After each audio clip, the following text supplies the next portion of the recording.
Ini orang-orang yang 40, 50 tahun ke atas mau terbebas, mau jauh dari kanker, mau jauh dari penyakit degeneratif, stroke, darah tinggi, kencing manis. Usahakan dalam seminggu sekali minumnya ini. Jadi sebelum tidur minum itu dulu. Efeknya nanti apa? Bersih-bersih pencernaan, buat otak ada, buat jantung ada.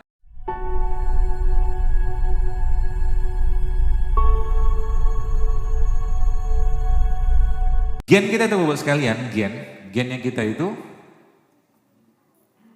apa yang terjadi sebenarnya pada atau apa bahan bakunya? Bahan baku gen kita itu adalah ini.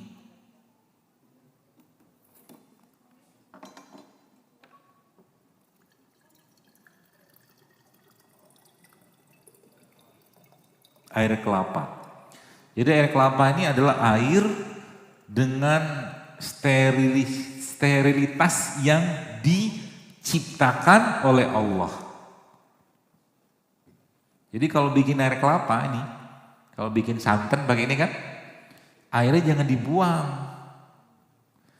Ini orang-orang yang sudah agak-agak senior, 40, 50 tahun ke atas, minumnya ini. Air kelapa tua. Ini kan tua nih. Airnya aja minum. Karena dia sangat tinggi makronutrien dan dia punya asam amino. Mineral, subhanallah. Jadi kalau Bapak Ibu datang ke abang-abang atau mas-mas yang giling kelapa itu sayang banget ini dibuang ini, Masya Allah ini obat banget ini. Gak perlu beli air kelapa muda, ini udah obat.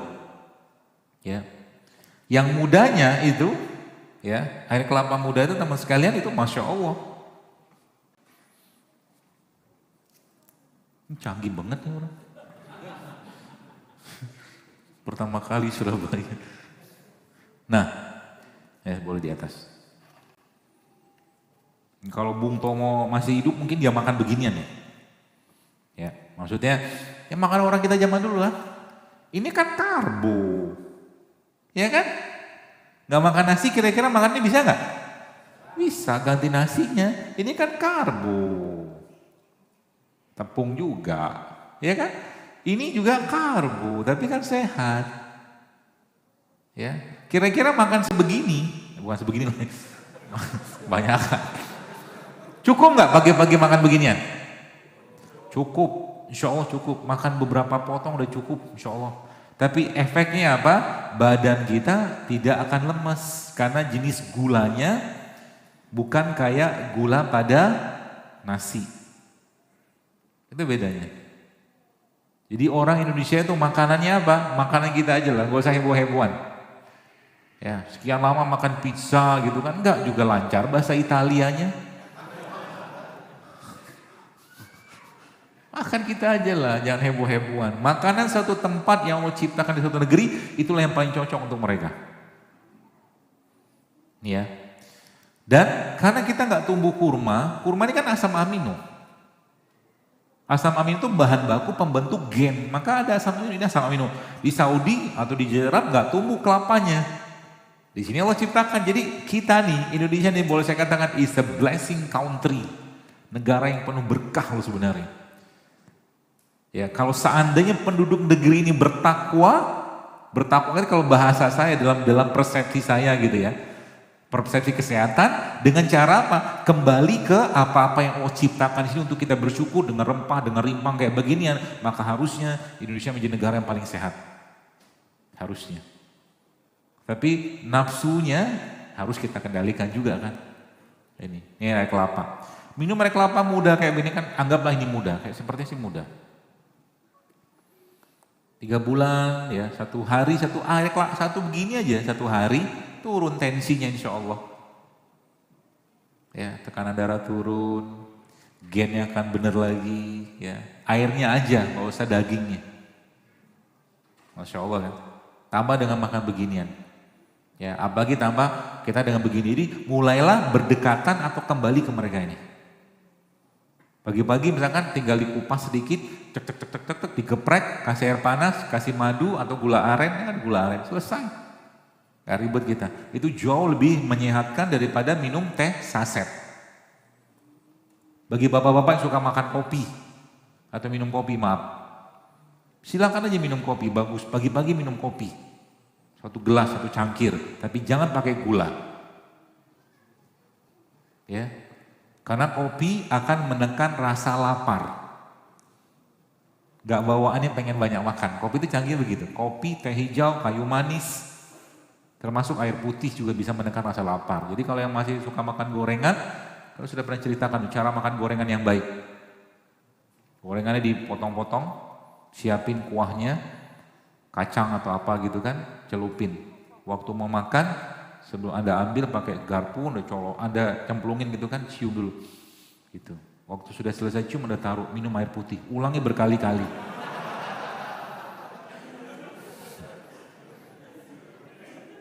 Lama-lama air putihnya akan menekan keinginan untuk makan gorengan.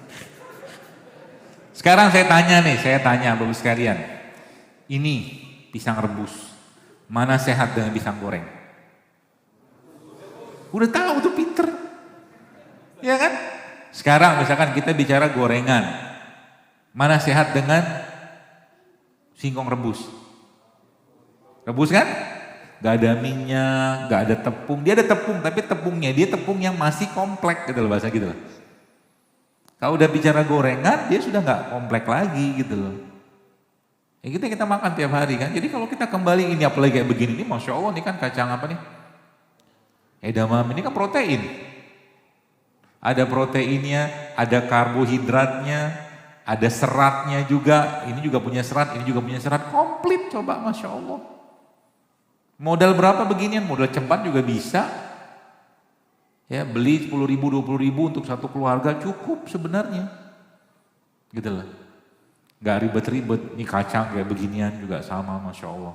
Ya. Gampang sebenarnya, asal apa? Asal mau aja. Maka coba 7 hari ke depan, teman-teman sekalian, saya bukan melarang Anda makan karbohidrat ya, tapi nasi putih yang saya himbau.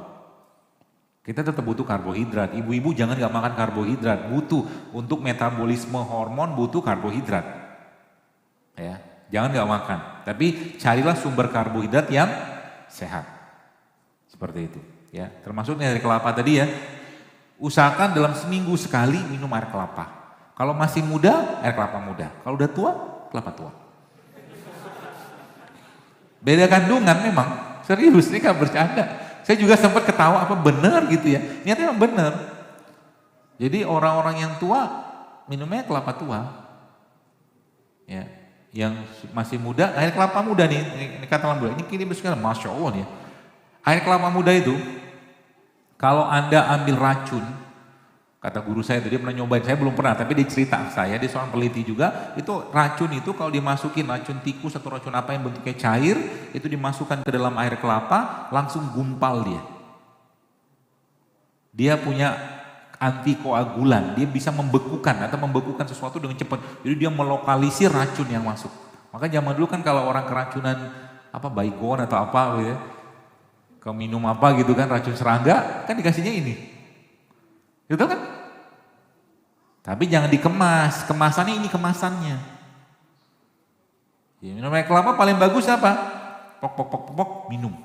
Jangan pakai sedotan. Jangan cocok, bibir kita tuh lebih cocok minum langsung begini. Iya karena emang sedotan tuh, saya pernah baca gitu, ada seorang dokter THT apa cerita gitu, emang gak cocok buat kita. Jadi jangan sering-sering minum pakai sedotan. Gitu loh, minum kayak begini jangan pakai sedotan, minum langsung bismillah. Contoh minumnya, haus juga sih. Ya gitu ya teman sekalian. Nah, lalu yang selanjutnya apa? Selanjutnya, kita sampai jam berapa ya? Sampai 12. Apa sampai subuh? Bentar lagi lah ya. Karena mau ke Malang lagi. Kemudian selanjutnya teman sekalian, ada lagi yang perlu Anda pahami. Kita itu karena manusia, kita ini makhluk hidup. Maka hidupnya kita itu harus mengkonsumsi yang hidup-hidup juga. Yang hidup itu dari mana? Dari ini. Wortel gini kan. Ini hidup nggak? Hidup dia. Ya. Kapan waktu makan wortel yang paling baik atau makanan kayak gini yang paling baik? Saat baru dipetik. Petik, makan. Jadi makanan yang dipanaskan berulang-ulang, sebenarnya udah nggak sehat. Nggak sehat ya. Kepala, kelapa aja, udah malam. Ini kan berharga banget. Itu kadang-kadang saya mentadaburi ini, saya bilang Masya Allah, Allah tuh maha baik gitu ya. Ini kan kelapa ini kan steril loh. Air dengan tingkat tonisitas yang sama kayak cairan kita. Kayak Anda minum cairan isotonik gitu, ini kelapa nih. Allah melindungi dia karena apa? Dia asam. Asam itu dia nggak boleh kena udara. Maka Allah lindungi dengan pembungkus yang sangat kuat. Masya Allah, jadi kita melihat ini aja udah ya Allah maha baik engkau gitu kepada kami. Ciptakan kelapa. Dan kau bilang antara kelapa sama ini kan gak ada pembungkusnya. Mana lebih banyak mana? Banyak mereka ini. Jadi setiap sesuatu yang Allah ciptakan lebih banyak, makanlah itu. Antara sayuran, buah-buahan sama daging, banyakkan mana? Banyakkan sayur dan buah-buahan dengan daging. Maka memang sejatinya kalau mau sehat kembali ke mereka-mereka ini. Ini yang kita sebut dengan living food, makanan hidup. Ada fitonutriennya, ada enzimnya, ada seratnya. Masya Allah, lengkap semua di sini. Ya, pagi-pagi misalkan ada, pagi-pagi itu bisa diubah teman-teman sarapannya ya. Dengan cara mengkonsumsi living food. Contoh nih ada misalkan ada apel. Gampang sekali sebenarnya. Anda ambil apel kayak begini, biasanya sih ada yang bantuin. Enggak kedengeran ya? Biasanya, kajian saya tuh ada yang bantuin. Biasanya. Biasanya begitu. Enggak apa-apa. Contoh ini ya, anggaplah mana tadi? Apa tadi? Mangkoknya tadi mana? Oh belum dihabisin. Ini contoh aja ya, misalkan saya ambil ini ada apel ya, kemudian ada timun, ya, kemudian tambah lagi ada apa ya? Nih ada bengkoang. Dokter kok kayak tukang ujak gitu kan? Saya dari mahasiswa dulu memang suka masak. Karena memang menantu yang baik itu yang pintar masak katanya. Masak itu pakai hati, bukan pakai takaran. Tanya ibu, mau bikin sup ditimbang, jahenya sekian, cengkehnya sekian. Tapi kalau lagi bete dia, gak bakal kerasa tuh sup. Rasanya hampa. Tanya ibu-ibu. Betul gak bu? Gak ada nyaut. Jarang masak. Nah modal beginian ya bu sekalian. Termasuk ini. Jadi kalau kita mau lihat seorang itu biasa masak atau tidak. Dari potongan jeruknya. Caranya gimana? Jadi kalau dia gak biasa masak. Saya mau perlu jeruk nipis buat diperes, dia akan potong kayak begini. Ini butuh tenaga ekstra Pak. Tapi kalau dia biasa masak, dia akan potong kayak begini. Jeruknya ini. Nah, potongnya kayak begini. Kayak abang soto itu loh. Lalu ini kayak begini kan, simpel kayak begini kasih. Terus kasih apa? Kasih madu.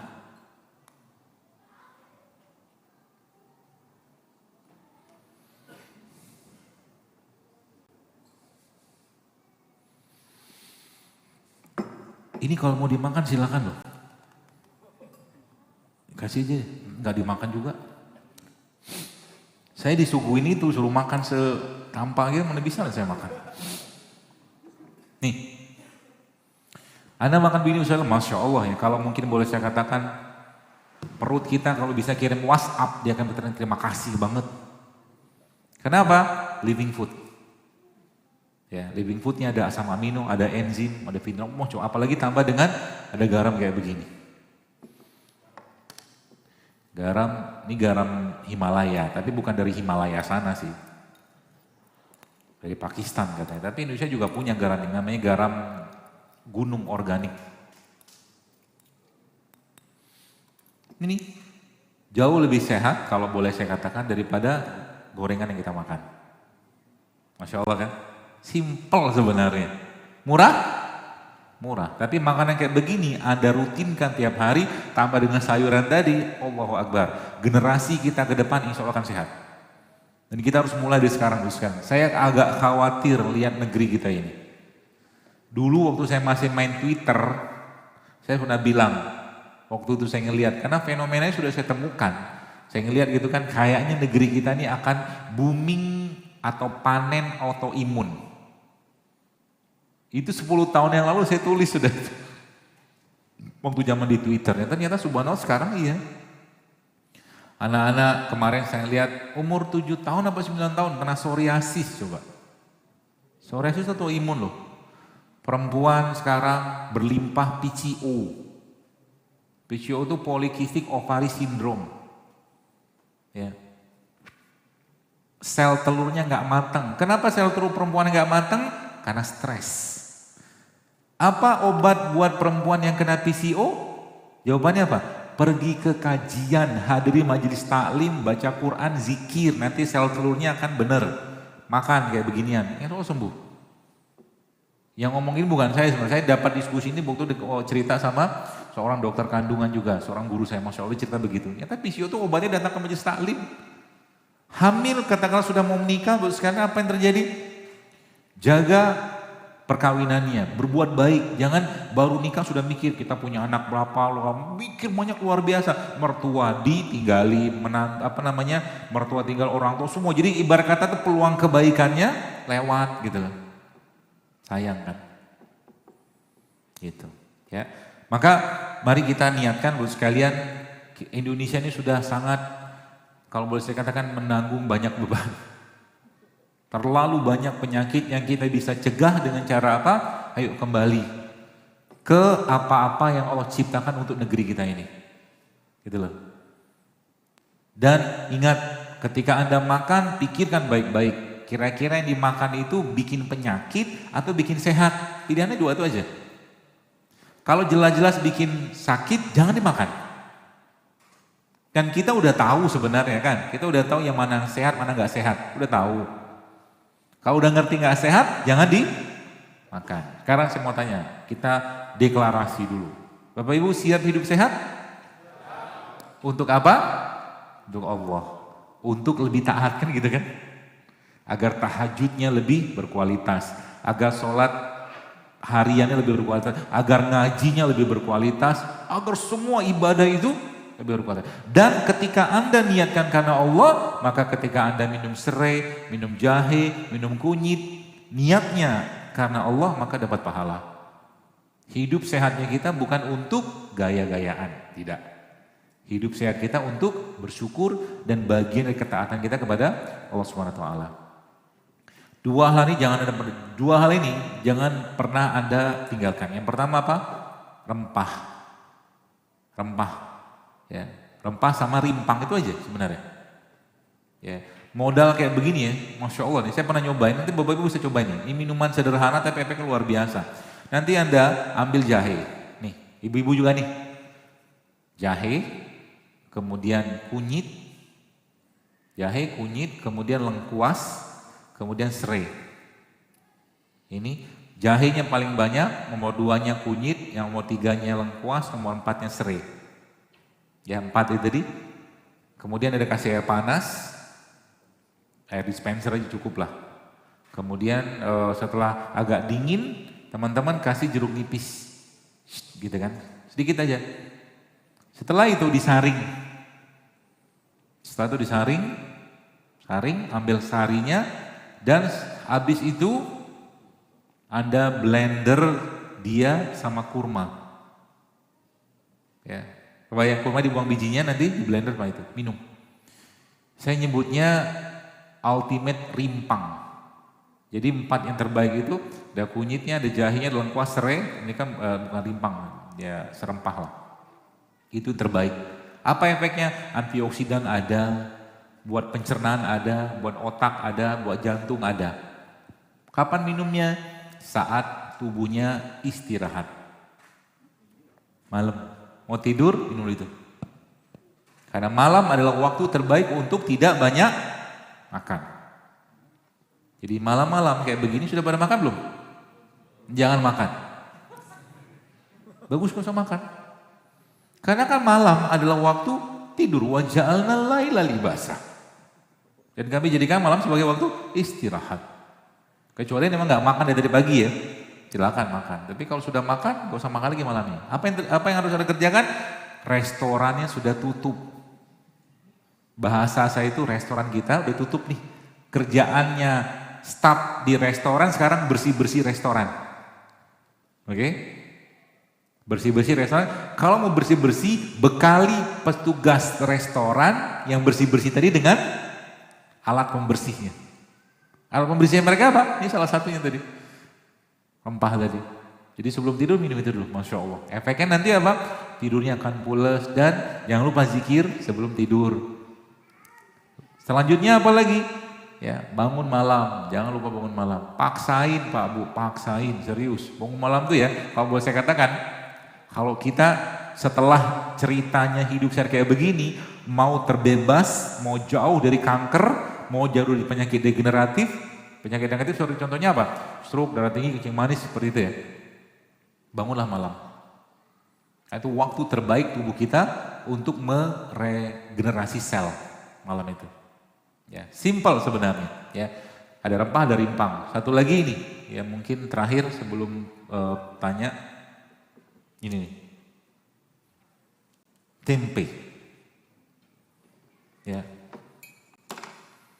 jangan lupakan mereka ini. Ya, tempe merupakan salah satu makanan paling sehat untuk pencernaan kita. Ya, pagi-pagi boleh makan tempe, boleh. Ya, caranya gimana? Potong aja tempe, celupin madu.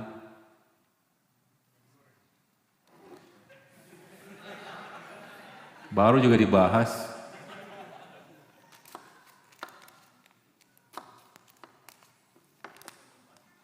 Ini gak mentah, kan kedelainya udah direbus. Gak tahu? Saya gak tahu. Ya tanya sama abang-abang yang jual tempe itu. Kedelainya udah direbus. Jadi kalau makan tempe begini, Masya Allah kan kayak roti, Masya Allah. Begitu. Caranya gimana makannya? Buka mulut, makan. Emang enak? Emang muka saya sedih? Nih Pak, makan Pak. Ini antum cobain, dahsyatnya tempe.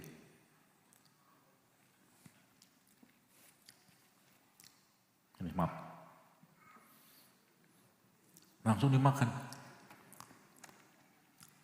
Enak? Enak. Serius? Gak bersalah gitu kan? Madu Sumbawa, bukan madu Yaman. Yaman? Gak tahu? Pokoknya madu lah. Madu yang baik apa? Madu yang baik itu madu yang sanatnya jelas, rawinya jelas, matannya jelas. Itu ya, ada probiotik, ada rempah, ada rimpang, ada fitonutrien, sehat insya Allah, tenang aja. Jadi kalau kita bilang, mungkin sekarang kalau kita udah mulai oh ternyata masalah di badan saya selama ini apa? Rempahnya nggak ada, rimpangnya nggak ada, probiotik nggak ada, prebiotik nggak ada, sayur jarang, air jarang. Sekarang kenapa perempuan-perempuan sekarang banyak masalah di pencernaan atau reproduksinya? Gimana enggak? Masalah? Ya. Wanita-wanita itu sekarang kalau boleh saya katakan, kenapa menstruasi mereka? Jadi ibu-ibu dengar baik-baik katakan. Menstruasi pada perempuan enggak boleh sakit normalnya. Kalau sakit sedikit aja. Enggak boleh terlalu lama. Ya. Terus enggak boleh berlebihan jumlah darahnya, enggak boleh. Kalau mens aja. Ya insya Allah seperti itu. Caranya gimana? Terutama makanan-makanan yang berbasiskan tepung dikurangi deh perempuan. Nah, itu salah satu biang utamanya lah. Ya. Kalau Anda tanya sama ibu-ibu itu apakah mereka makan tiap hari, belum tentu makan loh. Makan bahasanya kita ya, ada nasi, ada apa, tapi baksonya, mie ayamnya, Kan tepung semua kan? Kan begitu. Akhirnya apa? Bermasalah. Caranya gimana? Tadi salah satu resepnya. Maka kalau teman-teman baca, saya kemarin agak surprise, agak kaget juga, Masya Allah. Waktu saya survei di Instagram itu. Berapa orang yang berhasil hamil itu loh. Itu kan komennya ada 5.600 komen loh itu. Dan itu ilmu semua. Ada yang 10 tahun gak bisa hamil, macam-macam loh. Waktu saya baca Allahu Akbar, ternyata semudah itu ya. Semudah tuh, ada yang saya suka tuh apa? Yang saya suka, Dok, kata dia begini. Saya kemarin ketemu di Surabaya. Di Bandung maaf. Ada bapak-bapak dari Lombok. Dia nyapa saya, Ustaz, ya, Assalamualaikum, Terus saya bilang, saya lagi program hamil nih. Kata dia, alhamdulillah saya bilang, barakallah saya bilang, semoga berkah lancar, Allah mudahkan semua. Dan sekarang saya sudah mulai rutin berpuasa. Itu yang saya kejar. Paham ya? Jadi sebenarnya yang kita butuhkan sekarang ya bukan mereka ini gitu loh. Sering saya bilang orang-orang yang ikut program bayi tabung boleh nggak? Saya bukan dilarang, saya juga nggak bisa melarang juga. Tapi pernahkah kita berpikir gitu kan untuk apa? Bayi tabung katakanlah sekian puluh juta, 100 juta misalkan. Cobalah dana itu juga disedekahkan kepada orang-orang miskin. Pondok pesantren, minta sama mereka didoakan. Nah sekarang kita tuh butuh kayak begitu sebenarnya. Yang kita butuhkan apa? Bagaimana kolbu kita itu terikat sama Allah. Dan apa susahnya bagi Allah memberikan anugerah kehamilan sebenarnya.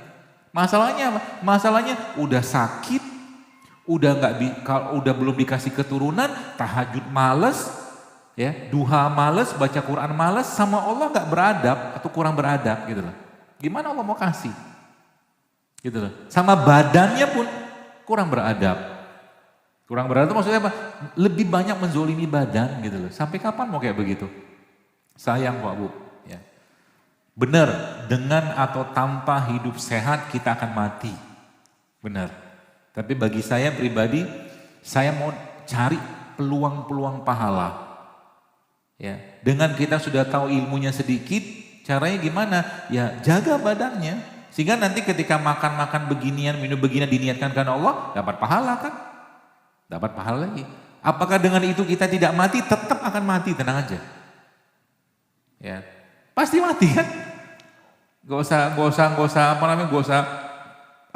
saya itu, yang gak usah berlebihan juga. Nanti pada akhirnya yang kita butuhkan nanti bagaimana makanan-makanan sehat ini kita makan secukupnya, sisanya kita kasih orang, itu nanti yang kita lebih butuhkan. Anda makan semangka 1 potong, gak bisa juga makan 1 kan? Makan 1 potong, 2 potong, sisanya kasih ke orang. Dan itu nutrisi yang terbaik untuk kita. Sedikit aja makan. Gitu loh teman-teman sekalian. Dan itu memang butuh dibiasakan. Ya termasuk sedekah ya. Sedekah itu kan suatu makanan hati yang paling baik.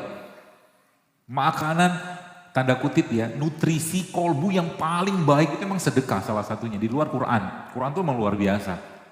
Ya. Jadi semua syariat yang Allah perintahkan dalam Al-Quran atau mungkin dicontohkan Nabi SAW, semuanya menyehatkan. Tapi kita tidak melakukannya untuk sehat. Kita melakukannya karena ketaatan dan kewajiban, itu aja. Ya, sholat aja kalau dikerjakan dengan baik itu alhamdulillah, Masya Allah lepeknya luar biasa ke badan. Ya, seperti itu.